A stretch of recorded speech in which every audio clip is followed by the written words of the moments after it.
Hello. देखिए, आज हम ये देखने वाले हैं कि किसी भी देश को अगर बर्बाद करना है, तो क्या करना होगा? या फिर किसी देश को अगर डेवलप करना है, तो क्या करना होगा? इसी पे आज हम पूरा वीडियो चलाएँगे। मतलब बताएँगे आपको कि किस-किस लेवल पे हम खेलेंगे कि कोई देश बर्बाद हो जाए, किस-किस लेवल पे खेलेंगे कि कोई देश डेवलप हो जाए। फिर वीडियो के अंत में जब वीडियो अंत होगा खत्म होगा, तो आप तय कर लीजिएगा कि आप कहाँ पे खड़े हैं, ठीक है? किस-किस लेवल पे देखेंगे? देखिए, टॉपिक है नेशन को डिस्ट्रॉय करना और डेवलप करना। किस-किस लेवल पे? ब्रेन और न्यूरो साइंस के लेवल पे, साइकोलॉजी के लेवल पे और सोसाइटी और पॉलिसी मेकिंग के लेवल पे हम देखेंगे कि कैसे किसी देश को बर्बाद किया जाता है, ठीक है? या डेवलप किया जाता है। और थिंकिंग प्रोसेस की बात करेंगे, ह्यूरिस्टिक प्रोसेसिंग देखेंगे सोसाइटी के लेवल पे, साइकोलॉजी के लेवल पे, साइंटिफिक टेम्पर के लेवल पे और सिस्टमैटिक प्रोसेसिंग। इन सब चीज़ों को समझेंगे वन बाय वन, धीरे-धीरे सबको। आज आपको पर्दा उठेगा कि कोई देश कैसे डेवलप होता है। जब हम अमेरिका की बात करते हैं, जापान की बात करते हैं, तो उन्होंने ऐसा क्या अलग कर दिया, जिससे वो बहुत ज़्यादा डेवलप हो गए और हम डेवलपिंग नेशन में टिके रह गए। ठीक है? तो समझेंगे। देखिए, अगर किसी देश को बर्बाद करना है, पूरी तरीके से एकदम डिस्ट्रॉय कर देना है, खत्म कर देना है, तो न्यूरो साइंस के लेवल पे आप क्या कर पाएँगे? देखिए, आप जानते होंगे प्रीफ्रंटल हमारे ब्रेन का एक हिस्सा है, प्रीफ्रंटल कॉर्टेक्स, जो सोचने, समझने, डिसीजन मेकिंग का काम करता है। देखिए, decision making, long term planning करता है, अपने आप पे काबू रखने का काम करता है। काबू करने का मतलब ये है कि किसी भी चीज़ में काबू करना, जैसे खाना-पीना हो गया, लड़ाई-झगड़े हो गए, अगर किसी गुस्सा आ रहा है तो उसको कंट्रोल करना, हर तरीके से कंट्रोल करने का काम। ठीक है? तो डिसीजन कैसे लेता है हमारा ब्रेन? बाहर से कुछ देखा, इनपुट मिला ब्रेन को, ठीक है? फिर उसको प्रोसेस करता है, प्रोसेस करने के बाद रिएक्ट करेगा। ठीक है? तो जब ये प्रीफ्रंटल कॉर्टेक्स बहुत मजबूत होता है, तो हमारा डिसीजन मेकिंग, हमारा जो प्लानिंग होता है, वो लॉन्ग टर्म होता है, क्योंकि सोच समझ के थिंकिंग से काम कर रहे हैं और सेल्फ कंट्रोल जबरदस्त है। ये प्रीफ्रंटल कॉर्टेक्स का काम है, जो कि हमारे ब्रेन का हिस्सा है। और ये जो है प्रीफ्रंटल कॉर्टेक्स 25 साल की उम्र तक आते-आते लगभग डेवलप हो चुका होता है। ठीक है? तो अगर एक देश को अगर किसी भी देश को बर्बाद करना है, ठीक है? तो वहाँ क्या करना चाहिए? डर फैलाना चाहिए। ठीक है? डर फैलाएँगे क्या होगा? उसको तनाव देना चाहिए। अनसर्टेनिटी बढ़ानी चाहिए। अभी मैं एग्जांपल दूँगा इन सब चीज़ों का, या फिर दे देते हैं एग्जांपल। देखिए, डर कैसा डर फैलाना चाहिए? हर तरीके का डर, हर तरीके का डर, ठीक है? मान लीजिए नेशनलिज़्म को प्रमोट करना, पॉजिटिव सेंस में नहीं, नेगेटिव सेंस में फैलाना इसको, ठीक है? कि अगर तुम हथियार नहीं उठाओगे तो तुमको खत्म कर दिया जाएगा, तुम्हारा देश बर्बाद हो जाएगा, ठीक है? दुश्मन देश तुम पर हावी है, ठीक है? तो इस तरीके का डर फैलाएँगे, स्पिरिचुअल डर फैलाएँगे। जैसे मुसलमान खतरे में है, हिंदू खतरे में है, क्रिश्चियनिटी खतरे में है, ऐसे बहुत सारे धर्म हैं जो खतरे में है, तो आप एक्टिव होने लगते हैं, ठीक है? इस तरीके का डर फैलाना आपके मन में, ठीक है? और स्ट्रेस, इससे क्या होगा? इन सब चीज़ों से क्या होगा आपको? स्ट्रेस होगा, ठीक है ना? जॉब एम्प्लॉयमेंट नहीं है, एम्प्लॉयमेंट का डर, अनएम्प्लॉयमेंट रह जाना, अनएम्प्लॉय हो जाना, बेरोज़गार हो जाना, इसका डर बढ़ेगा, इसका डर बढ़ाना, और फिर ये स्ट्रेस बढ़ाएगा। अनसर्टेनिटी कैसा? अनसर्टेनिटी कैसा? पॉलिटिकल अनसर्टेनिटी, मतलब चुनाव होते हैं, कैसे चुनाव होते हैं? चुनाव होंगे तो धांधली होगी चुनाव में खूब, कभी भी सरकार गिर सकती है, इस तरीके की अनसर्टेनिटी, ठीक है? तो और क्या होगा? ये अगर कोई देश इन सब चीज़ों से जूझ रहा है, जो मैंने बताया, फियर, स्ट्रेस, अनसर्टेनिटी, तो देश बर्बादी की राह पे है, बिल्कुल सीधे-सी बात है, ठीक है? तो और क्या करना चाहिए? डोपामाइन हाईजैक करना। अब डोपामाइन हाईजैक करने का मतलब क्या है? उनको चीप एंटरटेनमेंट देना, उस देश को चीप एंटरटेनमेंट यानी सस्ती तरीके का मनोरंजन देना, उनको एडिक्शन में लगा देना, ठीक है? इंस्टेंट ग्रेटिफिकेशन देना। देखिए, चीप एंटरटेनमेंट का सीधा सा मतलब ये है कि सस्ती तरीके का एंटरटेनमेंट अब कैसे होगी? जो आपके पाँचों सेंसेस से जुड़ी हो। आइज़, नोज़, टंग, स्किन, मतलब आपके 5 सेंसेस से जुड़ी हो। जैसे एग्ज़ाम्पल के लिए पॉर्न एडिक्शन लगा दिया जाए आपको, ठीक है? सेक्स, नुडिटी, सेक्सुअल वायलेंस, ये चीज़ें आपको परोसी जाएँ। कहाँ? ओटीटी पे। ये सारी चीज़ें भर-भर के परोसी जाएँ। आप तय करते रहिएगा कि आप कहाँ स्टैंड करते हैं, ठीक है? ये सब भर-भर के परोसा जाए। एडिक्शन, सब्सटेंस दे दिया जाए आपको। सब्सटेंस कैसा? शराब हो सकता है, अल्कोहल हो सकता है, सिगरेट हो सकता है अफ़ीम, चरस, गांजा, इस तरीके का एडिक्शन लगाया जाए आपको, ठीक है? इन सब का। इसको कहते हैं चीप एंटरटेनमेंट। और सस्ती टाइप का जो कॉमेडी होती है, जिसे डबल मीनिंग की कॉमेडी बोलते हैं, डबल मीनिंग का कॉमेडी, जब आप देखेंगे कि देश के अंदर ये सब चीज़ें बहुत ज़्यादा बढ़ रही हैं, बहुत ज़्यादा बढ़ रही हैं, तो क्या होगा, ये सारी चीज़ें देश को एक गड्ढे में ले जाती है। और क्या कम किया जाएगा, थिंकिंग प्रोसेस गिरा दिया जाए। थिंकिंग प्रोसेस गिराने का क्या मतलब है, प्री फ्रंटल कॉर्टेक्स पे अटैक किया जाए, प्री फ्रंटल कॉर्टेक्स पे अटैक किया जाए, उसको डिस्ट्रॉय करने की कोशिश करें। वो कैसे करेंगे अभी हम बताएंगे, ठीक है। तो इन सब चीज़ों में अगर देश में तादाद बढ़ रहा है बहुत ज़्यादा, इन सब चीज़ों का तादाद बढ़ रहा है, तो इसका मतलब है कि आपका ब्रेन धीरे धीरे डिस्ट्रॉय किया जा रहा है, ठीक है। देखिए, किसी भी देश को बर्बाद करना है, ठीक है, तो मैं हायरार्की सेट करता हूँ, जैसे स्तरीकरण करें तो क्या देना चाहिए। सबसे, ये पिरामिड बनाते हैं, तो टॉप पे क्या रखेंगे और बीच में क्या रखेंगे। देखिए, सबसे टॉप ये है कि थिंकिंग प्रोसेस उस यूथ की खत्म कर दिया जाए, उस देश के यूथ का थिंकिंग प्रोसेस खत्म कर दो, पूरी तरीके से डिस्ट्रॉय कर दो, मतलब प्री फ्रंटल कॉर्टेक्स पे अटैक करो, किसी भी तरीके से एंटरटेनमेंट उनको किसी भी तरीके से खत्म करो उसको, ठीक है। कैसे करें इसको, कैसे खत्म करेंगे, लैक ऑफ इंफॉर्मेशन जो है खत्म कर दो पूरी तरीके से, सेंसरशिप बढ़ा दो, इंफॉर्मेशन पे सेंसरशिप बढ़नी चाहिए, ये सब चीजें करके मीडिया को कंट्रोल करो हर तरीके से। इसको कहते हैं थिंकिंग प्रोसेस खत्म कर देना, साइंटिफिक टेम्परामेंट डेवलप ही नहीं होने देना। और दूसरे लेवल पे क्या आ जाएगा, मतलब ये सबसे टॉप पे है, और उसके बाद क्या आएगा, इंटरटेनमेंट, ठीक है। कहते हैं चीप इंटरटेनमेंट देना, जो अभी मैंने चीप इंटरटेनमेंट बोला ना, उसे सस्ती तरीके का मनोरंजन दो, double meaning comedy, porn addiction, sex nudity, ये सब चीजें बढ़ा दो उस देश के अंदर, क्योंकि ये सब चीजें सीधे से सीधे आपके सेंसर से जुड़ी होती है, इसलिए आपको बहुत अच्छा लगता है, इसमें दिमाग नहीं लगाना पड़ता। जहां दिमाग लगाना पड़ा वहां आप भागते हैं, जहां दिमाग नहीं लगाना पड़ता है वहीं पे ये सारी चीजें आपको परोसी जाती है, कि दर्शक को दिमाग लगाना ही नहीं पड़े, उस देश के सिटीजन्स को दिमाग नहीं लगाना पड़े, केवल और केवल ऐसी चीजें दो जो खोपड़ी नहीं लगाना पड़े। अगर आपको इंटरस्टेलर मूवी दे दी जाए कि आप देखिए, तो आपका दिमाग क्या कहेगा, अरे यार उठो चलो, ठीक है। मैं आपको एक तुलना बताता हूँ इंटरस्टेलर मूवी का क्या हुआ था। देखिए, जब इंटरस्टेलर मूवी अमेरिका में रिलीज हो, अमेरिका में रिलीज होता है, ठीक है, तो अंतर समझिएगा। 100 लोगों को ने, मान लीजिए एग्जांपल के लिए हाइपोथेटिकल, 100 लोगों ने ये मूवी देखी, तो उसमें से 2 लोगों को मूवी नहीं समझ में आई, ठीक है, और 98 को मूवी समझ में आई, ठीक है। क्रिस्टोफर नोलन की मूवी है, ये इंटेलेक्चुअलिटी की डिमांड करती है ये मूवी हमेशा, तो 2 लोगों को नहीं समझ में आई। अब यही चीज भारत में रिलीज हुई या अन्य देशों में, डेवलपिंग नेशन में, ठीक है, डेवलपिंग नेशन, तो वही हाइपोथेटिकल एग्जांपल, 100 लोग 100 लोगों ने ये मूवी देखी, इसमें से 98 को मूवी समझ ही नहीं आई, केवल और केवल 2 लोगों को समझ में आई।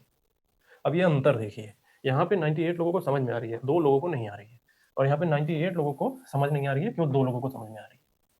ये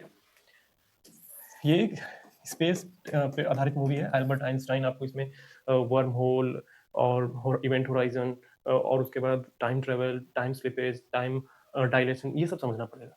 अगर ये फिजिक्स का कॉन्सेप्ट आपका क्लियर है, ग्रेविटी क्या होती है, 3 डायमेंशन क्या होता है, 5th डायमेंशन क्या होता है, 4th डायमेंशन क्या होता है, ये सब समझेंगे तब जाके ये मूवी आपको पकड़ में आएगी, ठीक है। तो ये डिमांड थी इंटेलेक्चुअलिटी, यहाँ पे ये मूवी समझ ही नहीं आई 98 लोगों को, और यहाँ पे बहुतों को समझ में आई। तो किसी भी देश को बर्बाद करना है तो क्या करना है, थिंकिंग प्रोसेस खत्म कर देना है, इसीलिए इसको टॉप पे रखा गया, एग्जाम्पल से बता रहा था, ठीक है। और चीप इंटरटेनमेंट दे दो, अगर इस तरीके का इंटरटेनमेंट दे दिया जाए इंटरस्टेलर का, तो ये तो सीधा बोलेगा कि हमें इंटेलेक्चुअल हैं, तभी आप देख पाएंगे। क्रिस्टोफर नोलन ने साफ साफ कहा है कि मेरे जो दर्शक हैं वो एक खास वर्ग है, अगर उस खास वर्ग में आपको शामिल होना है तो आपको इंटेलेक्चुअल होना होगा, मतलब आपको पढ़ना होगा, सोचना होगा, अगर नहीं कर सकते तो आप सॉरी, मेरे लिए आपके लिए मूवी नहीं है, वो साफ साफ बोलता है। तो अगर चीप इंटरटेनमेंट पे आप देखेंगे तो कैसा देखेंगे, आपको कैसे चीजें मिलेंगी, सेक्स न्यूडिटी, ये तो बोला ही। आप अपने इकोसिस्टम में देखिए, जैसे इंडिया में हम लोग हैं, तो आप इकोसिस्टम देखिए, आप कहीं जा रहे हैं, गाने कैसे बज रहे हैं, ठीक है।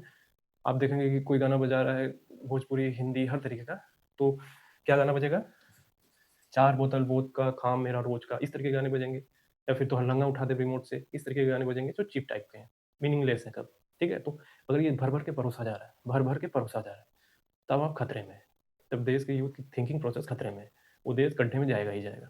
इसमें कोई किंतु परंतु नहीं है कि हम ये सब करते रहें और हम अपने आप को कहें कि हम बहुत डेवलप बन जाएंगे, तो पॉसिबल नहीं है ये, सोचना तो पड़ेगा। तो ये तरीके हैं, ठीक है। सब्सटेंस दिया जाए, अल्कोहल दिया जाए, सिगरेट दिया जाए, को पिलाया जाए आपको, और थिंकिंग प्रोसेस को डिस्ट्रॉय कर दो पूरी तरीके से। तो इससे होगा क्या, ठीक है, इससे और क्या होने वाला है, इस पे बात हो गई, चीप एंटरटेनमेंट। अब एडिक्शन और इंस्टेंट ग्रेटिफिकेशन। इंस्टेंट ग्रेटिफिकेशन का मतलब ये है कि तुरंत तुरंत मजा चाहिए।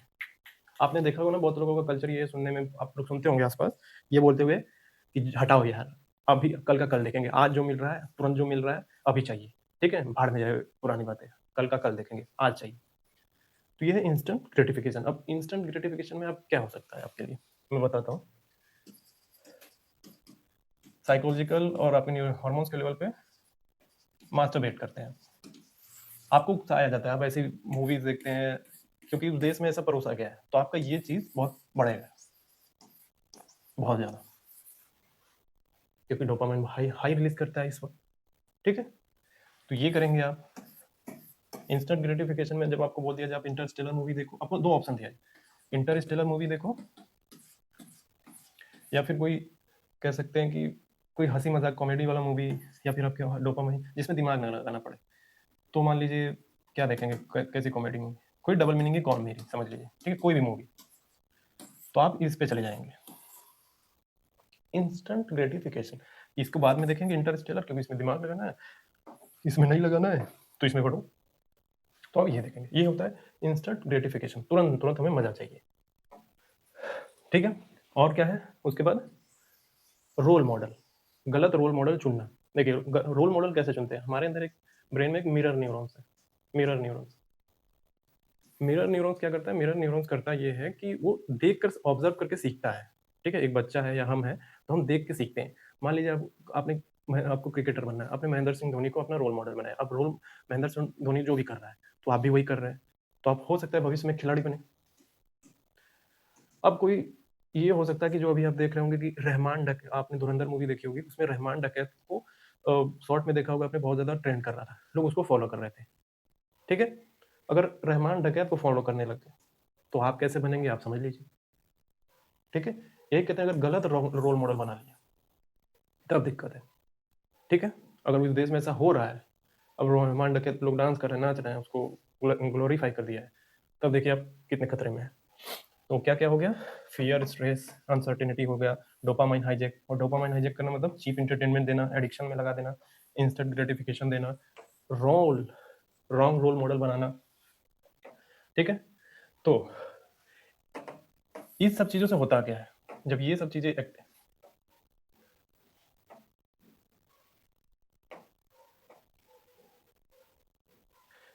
देखिए इन सब चीजों से क्या होगा, जब ये सारी चीजें एक्टिव होती हैं तब ये हमारे अमाइगाडला, ये भी ब्रेन का एक हिस्सा है, ओवर एक्टिव हो जाता है, ठीक है, जो फियर और एंगर को बढ़ाता है, और प्री फ्रंटल कॉर्टेक्स वीक हो जाएगा, यानी थिंकिंग प्रोसेस वगैरह गिर जाएगा। मतलब एडिक्शन लगा देना, इंस्टेंट ग्रेटिफिकेशन देना, ये सारी चीप इंटरटेनमेंट देने से अमाइगाडला ओवर एक्टिव हो जाता है, फियर, एंगर, ये सब चीजें, और प्री फ्रंटल कॉर्टेक्स गिर जाएगा, थिंकिंग प्रोसेस आपकी गिर जाएगी, और ये जो शॉर्ट टर्म थिंकिंग है वो बढ़ेगी। शॉर्ट टर्म थिंकिंग का मतलब ये है कि आपको मान लीजिए मोबाइल चुनने के लिए बोल दिया जाए, ठीक है, कि आप लीजिए ये मोबाइल, जांचिए परखिए, बहुत सारे मोबाइल से तुलना करिए, फिर जाके एक मोबाइल चुनिए। तो आप क्या करेंगे कि आप ये सब प्रोसेस में नहीं लगेंगे, आप कहेंगे यार कौन सी कंपनी है, ये कंपनी, हाँ लाओ। ये होता है शॉर्ट टर्म थिंकिंग, सोचना ही नहीं है, पॉपुलर है ना लेके आओ, भीड़ कल्चर को फॉलो करो, ठीक है। शॉर्ट टर्म भीड़ कल्चर को फॉलो कर लेना, इसको कहते हैं शॉर्ट टर्म थिंकिंग। मतलब भीड़ जो कर रही है वही हम भी करेंगे। भीड़ एप्पल की लाइन में लगी है, अभी लॉन्च हुआ है तो सब खरीद रहे हैं, हम अपना घर बेच देंगे फिर भी खरीदेंगे, ठीक है। ये है शॉर्ट टर्म थिंकिंग। मतलब आज इंजॉयमेंट करो, आज इंजॉय करना है, कल की कल देखेंगे, ये टेंडेंसी डेवलप हो जाना देश के अंदर। तो इन सबको न्यूरो साइंस में एक वर्ड इस्तेमाल किया जाता है, ये जो हो रहा है हाईजेक करना है, हाईजेक्ड ब्रेन। जब आपके प्री फ्रंटल कॉर्टेक्स को हाईजेक कर लिया जाए, आपके अमाइगडाला, इन सब चीजों को हाईजेक कर लिया जाए, डोपामाइन जो जिससे बार बार ओवर एक्टिव हो रहा है, चीप इंटरटेनमेंट, इन सब चीजों से, तो उसको बोला जाएगा डोपामाइन हाईजेक। और जब ये सारी चीजें हाईजेक हो गई ब्रेन से जुड़ी हुई चीजें, तो उसको हाईजेक ब्रेन कहते हैं न्यूरो साइंस में। इससे होगा क्या, एक सोसाइटी बहुत ज़्यादा वीक हो जाती है, एक देश बहुत ज़्यादा कमज़ोर हो जाता है, ठीक है? ये तरीका है किसी भी देश को बर्बाद कर देने का, न्यूरो साइंस के लेवल पे, आपके ब्रेन के दिमाग के लेवल पे। क्योंकि सारा आप ये आदमी हैं, आपके खोपड़ी से ही सारी चीज़ें आपकी बॉडी एक्टिव हो रही है सब कुछ, इसी को खराब कर दो, ब्रेन में कचरा भर दो, आदमी कचरा हो जाएगा पूरी तरीके से। तो ब्रेन को खराब कर दो, यानी न्यूरो साइंस के लेवल पे खराब कर दो। अभी हम देखेंगे साइकोलॉजिकल लेवल पे क्या करना चाहिए, क्या खराब कर देना चाहिए, सोसाइटी के लेवल पे क्या खराब कर देना चाहिए, जैसे देश पूरी तरीके से तबाह हो जाए। देखिए, अब हमको समझना है अगर किसी देश को बर्बाद करना है तो साइकोलॉजिकल लेवल पे क्या करना चाहिए। देखिए, साइकोलॉजी के लेवल पे उस देश में अपॉर्चुनिटी खत्म कर देना चाहिए। अपॉर्चुनिटी मतलब अवसर किसी भी तरीके का, जॉब का हो सकता है, ठीक है, कोई भी अदर फील्ड जिसमें अपॉर्चुनिटी नहीं मिले, ठीक है, तो अपॉर्चुनिटी खत्म कर दो। आइडेंटिटी क्राइसिस बढ़ा दो, तुम इस देश के नहीं हो, तुम दूसरे देश के हो। आपने अभी एंजल चकमा के बारे में सुना होगा, क्या उनको चाइनीज मोमो चिंकी कर करके उनको बोला गया कि तुम चाइनीज के हो, इंडियन नहीं हो, तो बार बार चिल्लाते रहते थे कि आई एम इंडियन टू, ठीक है। तो ये आइडेंटिटी क्राइसिस बढ़ा दो, रेशियल डिस्क्रिमिनेशन बढ़ा दो, रेशियल टोन मारो, ये करो। तो साइकोलॉजिक लेवल पे ये अनफेयरनेस बढ़ा दो, अन्याय बढ़ा दो देश में, छोटी छोटे लेवल पे, पता ना चले, धीरे धीरे। जैसे आप कहीं अपने बीपीएल कार्ड बनवाने गए, नहीं तुम नहीं बनवा सकते, एलिजिबल नहीं हो, लेकिन फिर भी नहीं मना कर देंगे, पैसा दो, नीचे अंडर टेबल से पैसा दो, ये सारी चीजें। ऐसे बहुत तमाम तरह की चीजें, अन्याय, अन्याय का कोई लेवल नहीं, हर जगह का जो साइकोलॉजिकल लेवल पे लगे, आपके ब्रेन को बार बार ट्रिगर करता रहेगा, एक ट्रॉमा क्रिएट करे, ठीक है। और पर्पज लेस कर दे एकदम, मतलब कोई उम्मीद ही ना बचे। आप कोई उम्मीद करते कि हम ये बनेंगे, एक्स बनेंगे, वाई बनेंगे, जेड बनेंगे, तो एक उम्मीद भी खत्म कर दो पूरी तरीके से, कि उसके पास उम्मीद बचे ही ना। तो क्या करेगा, जब उम्मीद ही नहीं बचेगा तो वो इसके अंदर फियर स्ट्रेस सब बढ़ेगा, हो सकता है आत्महत्या भी कर ले, ठीक है। तो इस लेवल पे खेलते हैं लोग, किसी को, किसी व्यक्ति को बर्बाद करने के लिए या फिर पूरे किसी देश को बर्बाद करने के लिए, ठीक है। तो देखिए, तो इससे क्या होगा, एक ये सब चीजों से, ये जब चीजें सारी चीजें होंगी तो इससे क्या होगा, एक कॉन्सेप्ट है लर्न हेल्पलेसनेस। इस कॉन्सेप्ट को दिया था मार्टिन सेलिगमन, इन्होंने दिया था, मैं दिखाता हूँ इनको, ये है वो, इन्होंने लर्न हेल्पलेसनेस का कॉन्सेप्ट दिया था। अब मैं आपको बताता हूँ वो कॉन्सेप्ट है क्या, देख लिया इनको।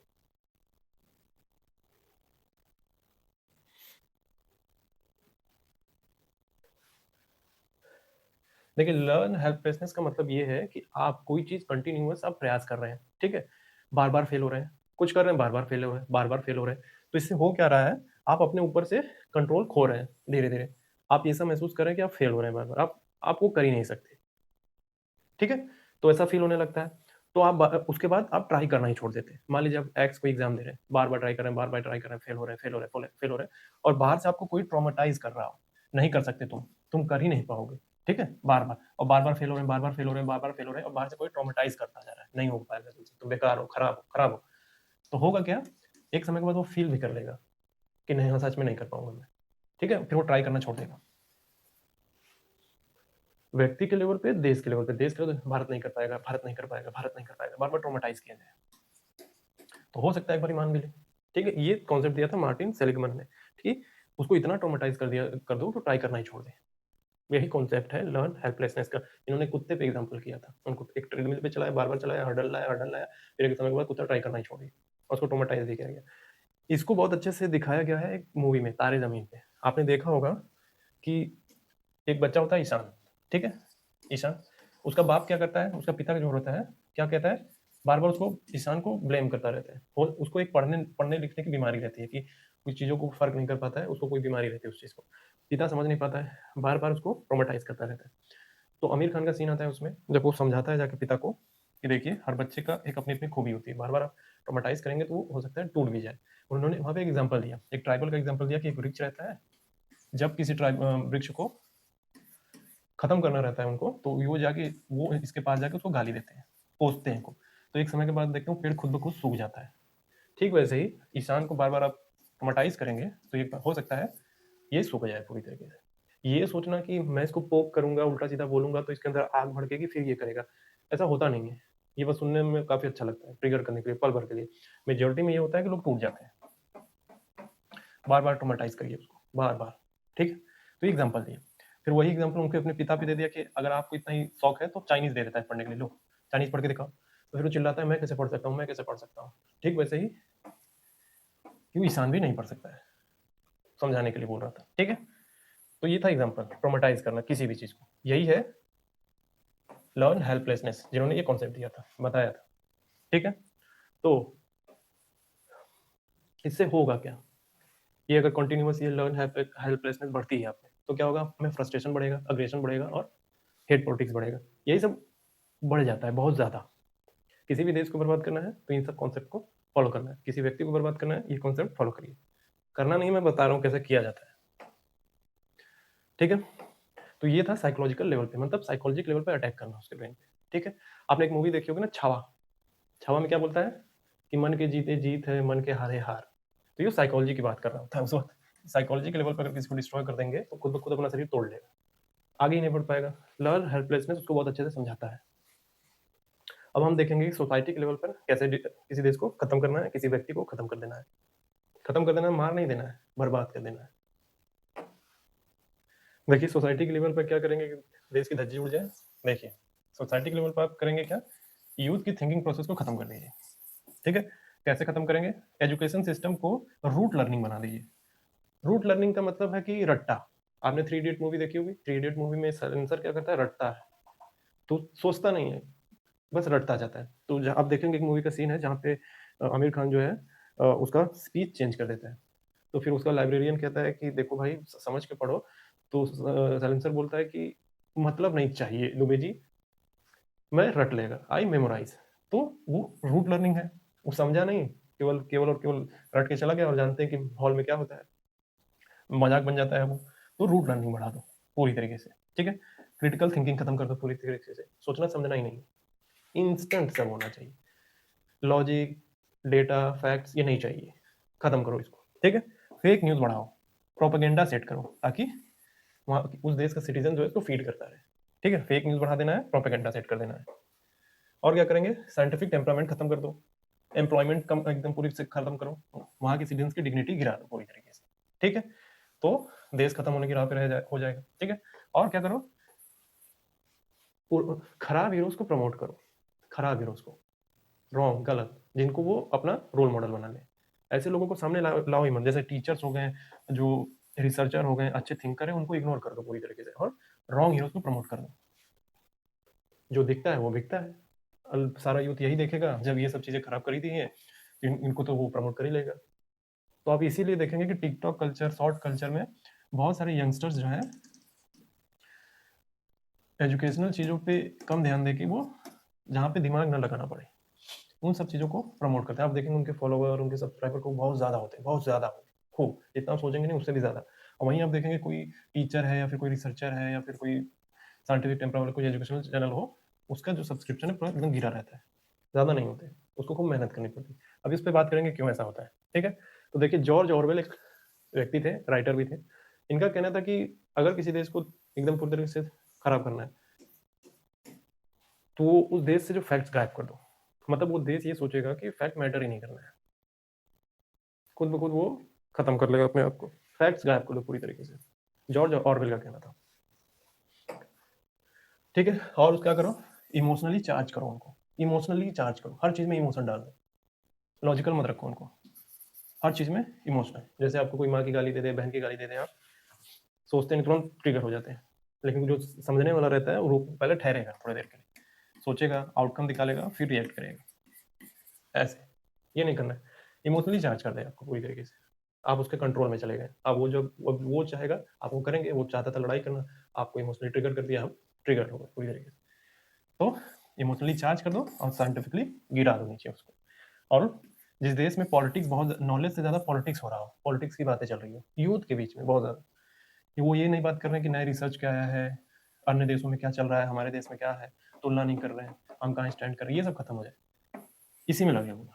आप देखेंगे कि युवा नेता बहुत ज़्यादा डेवलप करेंगे वहाँ पे, 10वीं पास 11वीं फेल युवा नेता डेवलप कर जाएंगे, क्योंकि हम युवा नेता है, सफेदी पहन पहन के निकलने लगेंगे, हाथ जोड़ने लगेंगे, पूछने लगेंगे, तो आपको लगेगा कि उस क्षेत्र का वही नेता है, मतलब मोदी जी के बाद वही है, इस मूड में रहेगा, तो पॉलिटिक्स बढ़ जाएगा वहाँ पे। तो ऐसे देखेंगे कि आप देखेंगे वहाँ पे युवा नेता बढ़ने लगेंगे। तो एजुकेशनल सिस्टम को कोलैप्स कर दो, तो एजुकेशनल सिस्टम जब कोलैप्स कर जाएगा तो देश जो है सदियों पीछे चला जाएगा।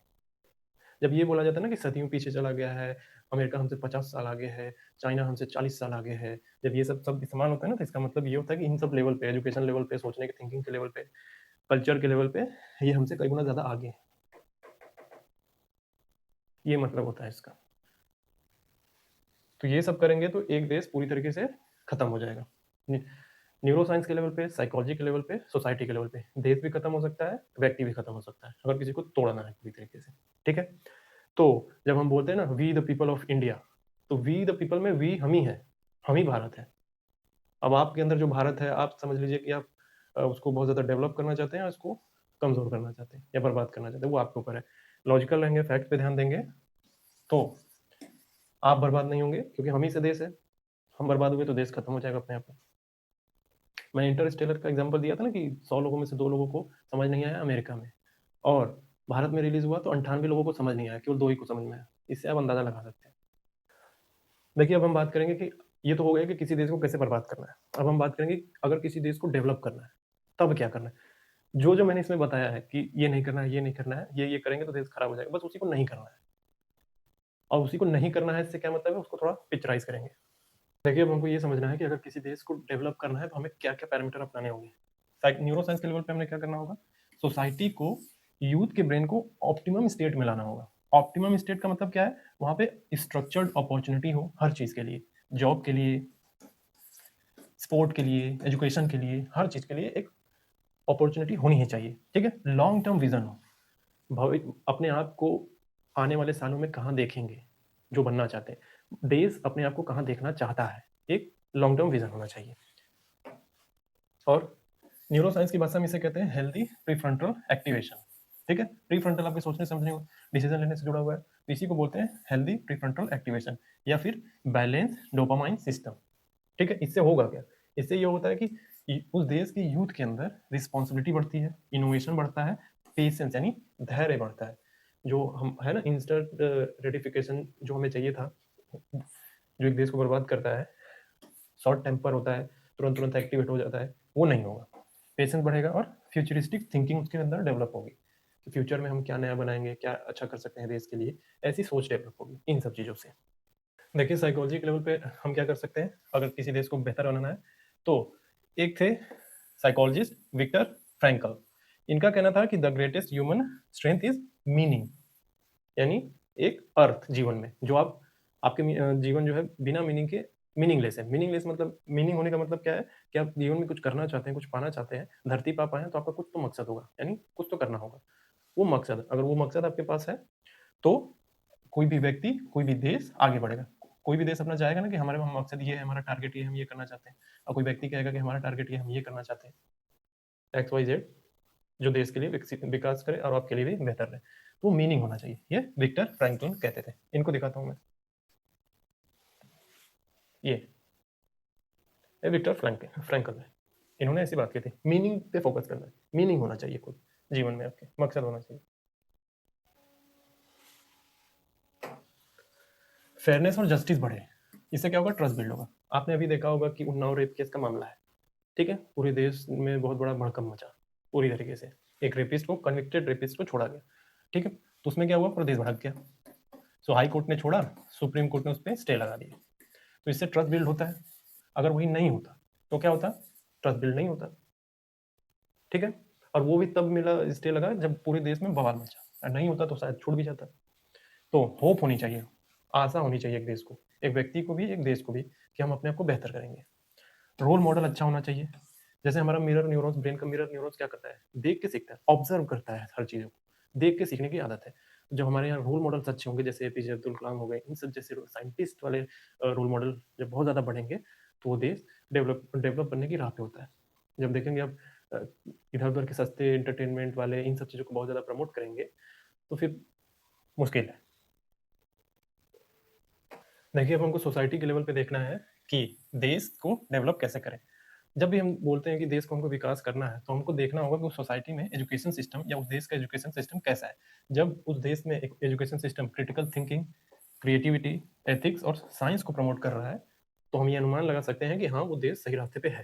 ठीक है? वहाँ के यूथ में रिसर्चर्स को, इनोवेटर्स को, थिंकर्स को महत्व देने की एक क्षमता हो। यानी वहाँ का यंगस्टर जो है इनको महत्व दे रहा है, जो रिसर्च कर रहे हैं उनको, जो इनोवेटर्स हैं उनको खोज रहा है, थिंकर्स को खोज रहा है, और प्रॉब्लम सॉल्विंग अप्रोच है उसकी।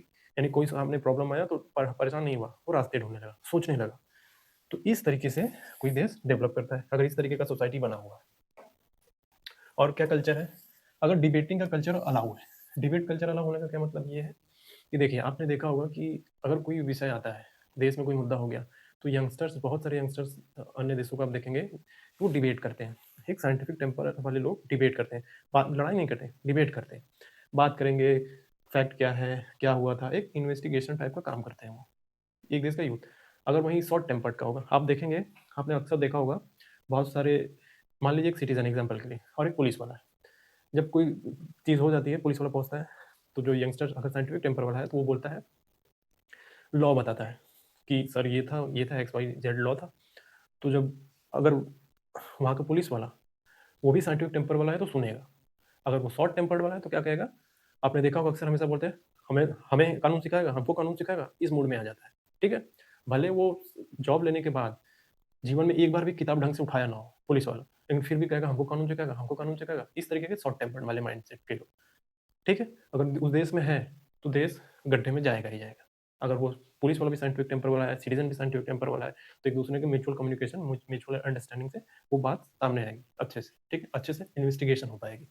तो डिबेटिंग का कल्चर अलाउ होना चाहिए। आपने देखा होगा कि विकास दिव्यकीर्ति सर का 2014 का वीडियो देखेंगे तो बहुत ही हेल्दी डिबेटिंग करते थे वो, जब भी किसी स्टूडेंट को दिक्कत हुआ हो तो स्टूडेंट के मुद्दों को वहाँ पे जाके बहुत ही तरीके से, बहुत ही समझदार तरीके से उठाते थे। ठीक है, तो डिबेट का कल्चर अलाउ होना चाहिए।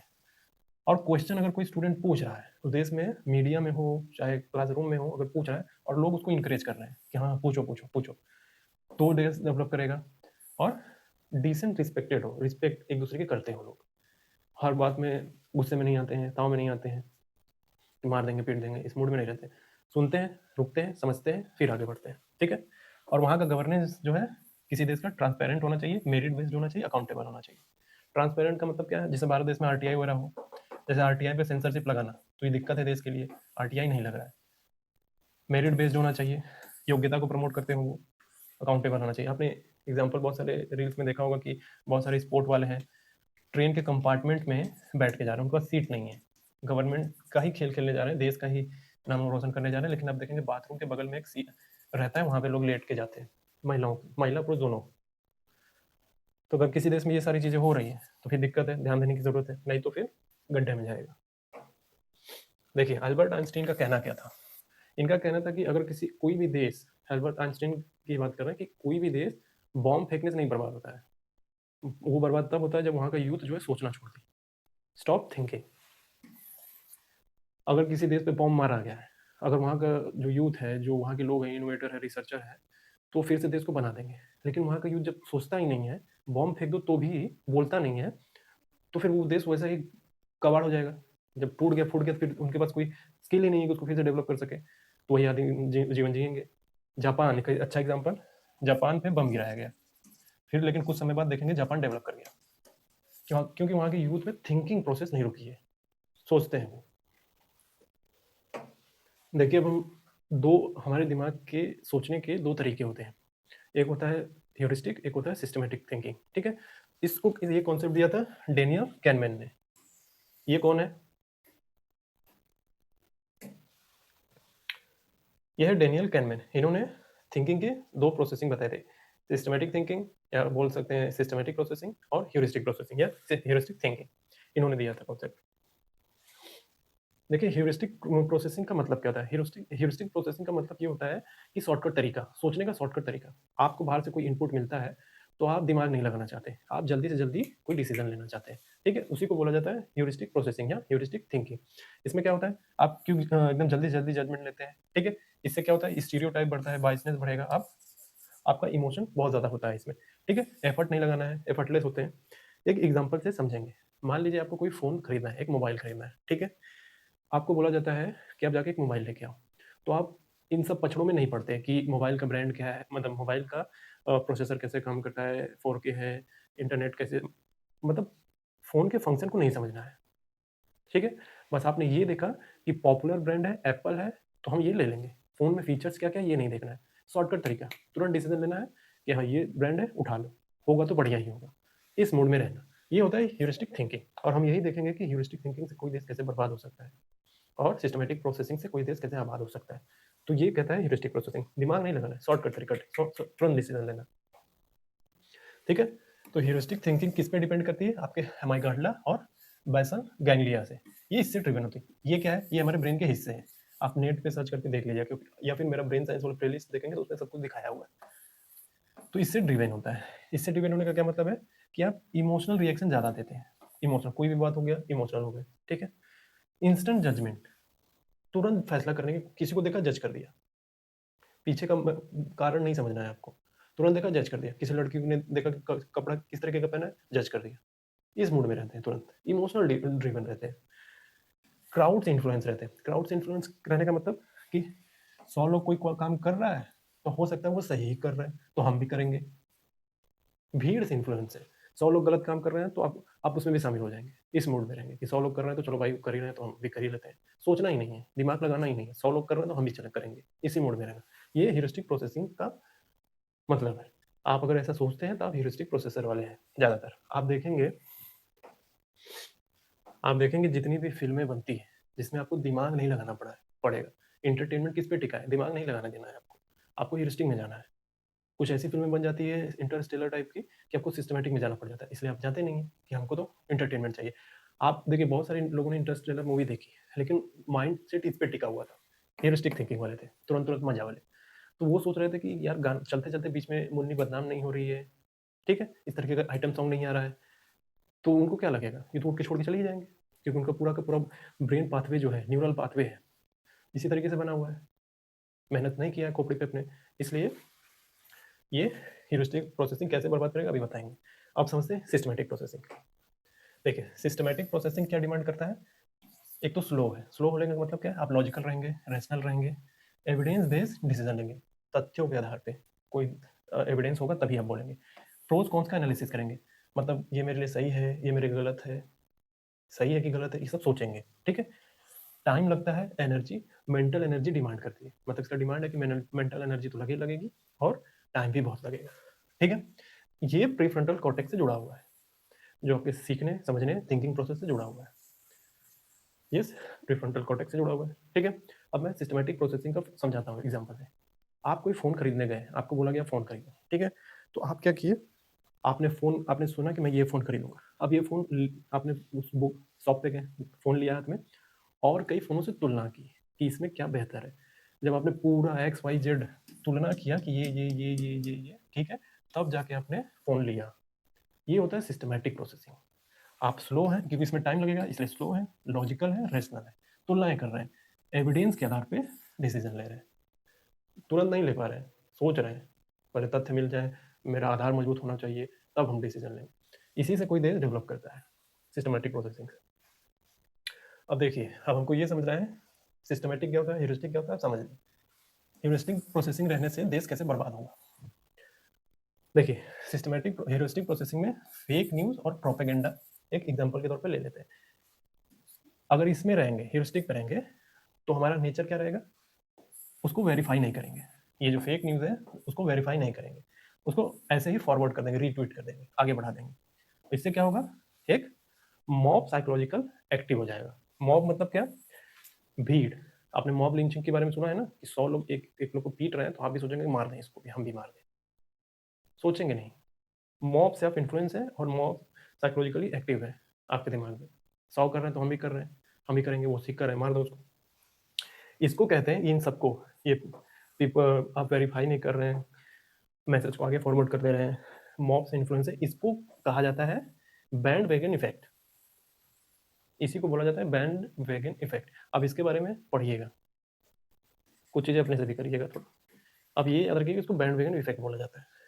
जब आप किसी चीज़ को, तथ्यों को वेरीफाई नहीं करते, आंख बंद करके फॉरवर्ड करते हैं, फॉरवर्ड कल्चर डेवलप हुआ पड़ा है इस देश में, और मॉब से इन्फ्लुएंस है, साइकोलॉजिकली आप एक्टिव है। रिजल्ट क्या होता है इससे? ये ह्यूरिस्टिक प्रोसेसिंग से कैसे देश को बर्बाद करता है? ये सोसाइटी को पोलराइज कर देगा, कम्युनिटीज में कॉन्फ्लिक्ट पैदा होगा। हिंदू मुस्लिम, हिंदू मुस्लिम, ईसाई हिंदू, आपने भी देख रहे होंगे बहुत है ना, एक टकला है, एक बाल उड़ा हुआ है, ऐसा तिलक लगा हुआ है और कहीं जाके चिल्ला रहा है, वो बीमार है इस तरीके से, ठीक है। ट्रस्ट ब्रेकडाउन हो जाता है, ट्रस्ट नहीं बनता एक दूसरे के बीच, ठीक है। और पॉलिसी के लेवल पे क्या होता है, ह्यूरिस्टिक प्रोसेसिंग में अगर कोई लीडर, कोई नेता ह्यूरिस्टिक प्रोसेसिंग वाला है तो क्या होगा, उसको पॉपुलर होना है, तुरंत तुरंत पॉपुलर होना है, तो क्विक रिएक्शन देगा, ठीक है। वो ड्रिवन डिसीजन लेता है और लॉन्ग टर्म डेवलपमेंट रुक जाता है। बहुत जल्दी फेमस होना है, तुरंत पॉलिसी बनाओ, ये चीज बना दो, वो चीज बना दो, तुरंत तुरंत, यानी शॉर्ट टर्म पॉलिसी बनाएगा। तो इससे क्या होता है, देश गड्ढे में जाता है। लॉन्ग टर्म जो डेवलपमेंट होना रहता है वो नहीं होता है। राशन बांट दो, कपड़े दे दो, 10,000 रुपया सबके अकाउंट में डाल दो, तुरंत तुरंत तुरंत डिसीजन लो, ठीक है। ये होता है दिक्कत। और साइकोलॉजिकल टर्म में इसी को बोलते हैं, इसको, ये इसको छोड़ दिया जाए, इसको साइकोलॉजिकल टर्म में इसी को बोला जाता है प्रेजेंट बायस, यानी इमीडिएट ग्रेटिफिकेशन गवर्नेंस। इसको ये भी बोलते हैं इमीडिएट ग्रेटिफिकेशन गवर्नेंस, ठीक है। और रियल वर्ल्ड में आप देखेंगे हमारे दुनिया में आसपास में, तो आपको मॉब अटैक देखने को मिलेंगे, हेट स्पीच देखने को मिलेंगे, ऐसे दुनिया की तमाम तरह की चीजें देखने को मिलेंगी। सोचना नहीं है, तुरंत एक्टिव हो जाना है। तो इससे देश गड्ढे में जाता है, ह्यूरिस्टिक प्रोसेसिंग देश को गड्ढे में लेकर चला जाता है, आदमी को भी, देश को भी। लेकिन ये हर समय खराब नहीं होता है, जैसे छोटे मोटे डिसीजन में, जैसे आपको कपड़ा पहनना है कि खाना खाना है कि नहीं, इस समय आप तुरंत डिसीजन ले सकते हैं इसमें। लेकिन जब कोई बड़े फैसले होते हैं तो इससे नहीं लिए जा सकते। देखिए, अब हमको ये समझना है कि सिस्टमैटिक प्रोसेसिंग या सिस्टमैटिक थिंकिंग कैसे देश को बेहतर करता है। देखिए, जो सिस्टमैटिक, आपने समझ लिया कि सिस्टमैटिक थिंकिंग क्या होती है, डेटा बेस्ड, ये सारी चीजें, टाइम लेके सोचना। सिस्टमैटिक बेस्ड थिंकिंग में आप डेटा बेस्ड डिसीजन लेते हैं, लॉन्ग टर्म प्लानिंग करते हैं और साइंटिफिक पॉलिसी मेकिंग करते हैं। साइंटिफिक पॉलिसी मेकिंग का मतलब ये है कि जब भी कोई आप पॉलिसी बनाने जा रहे हैं, देश पे अप्लाई होगा तो देश पे इफेक्ट पड़ेगा, तो आप रिसर्चर को बुलाते हैं, साइंटिस्ट को बुलाते हैं, पर्यावरणविद को बुलाते हैं, हर चीज से बैठ के बातचीत करके खूब प्रोज कॉन्स क्या हो गए, सारी चीजें एनालाइज करने के बाद फिर अप्लाई करते हैं। ये होता है साइंटिफिक पॉलिसी मेकिंग, ठीक है। तो इसी को बोला जाता है एविडेंस बेस्ड गवर्नेंस। अगर किसी देश में ये है तो देश डेवलप करता है, ठीक है। और इन सब चीजों से क्या होगा, वो यूथ में प्रोडक्टिविटी बढ़ती है। प्रोडक्टिविटी बढ़ने का मतलब क्या है, वो जो वहां का यंगस्टर्स है एनालाइज करता है हर चीज को, डिलेड ग्रेटिफिकेशन पे जोर देगा। डिलेड ग्रेटिफिकेशन का मतलब ये है कि तुरंत तुरंत उसको आनंद या खुशी नहीं चाहिए, वो रुकेगा, ठहरेगा, सोचेगा, उसके बाद वो फैसला लेगा। सेल्फ थिंकिंग बढ़ती है इससे, को खुद से सोचता है, ठीक है। अब देखिए, एक स्टैनफोर्ड रिसर्च है, इंटरनेट पे सर्च कर लीजिएगा, उसकी रिसर्च ये बताती है कि जो सिस्टमैटिक प्रोसेसिंग या सिस्टमैटिक थिंकिंग वाले होते हैं, कोई देश हो सकता है, कोई व्यक्ति हो सकता है, वो हमेशा सक्सेसफुल होता है आगे जाके, क्योंकि एविडेंस बेस्ड सारी चीजें होती है। इससे सोसाइटी भी स्टेबल होती है।